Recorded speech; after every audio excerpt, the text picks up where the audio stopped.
Hello and welcome to another episode of Ewell Acres. Today we're going to continue on with our soil amendment series by talking about coconut coir, what it is, and how to use it in your garden. Let's get started.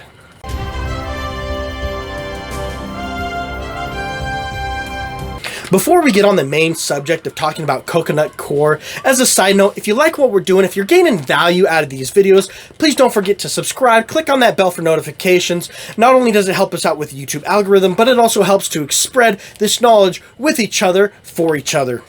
Now, let's talk about coconut coir. What is coconut coir? Coconut coir is the outer furry husk of a coconut that is harvested from the coconut meat itself. They finally chop up those hairs and then they compress it into a very fine block, which then can be easily shipped from around the world. It has some really great high quality properties for it.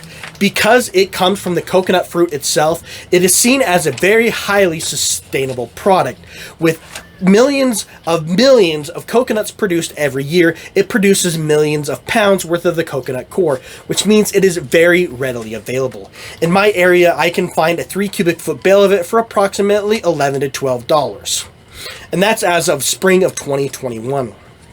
Another really great aspect of it is because it's finely chopped up, because it's dried and compressed, it takes up a very small area. So if storage space is of a limitation, it is going to be a great product to use.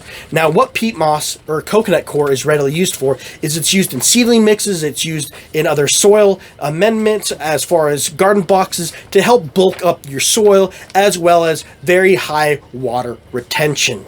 Those are some of the great benefits that coconut coir has. Now, as some of the potential downsides of coconut coir, because it is in a dried, compressed form, it does take some processing. You have to take that block, you stick it in some water, and you have to wait for a period of time for that water to expand. Now, after that has expanded, it works really well, so that can be an advantage and disadvantage.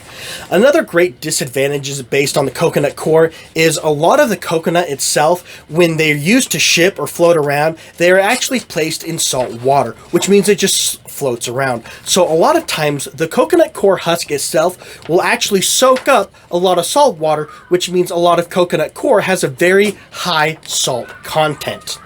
Now, this can be bad because you don't want your plants growing in a very high salt content environment. That can mess with the cation exchange. It has a significantly high amount of sodium, a significantly larger amount of calcium, which then makes it so the nutrients can't have an even flow of the cation exchange, making for your plants to be very thirsty and have trouble combating against the salt.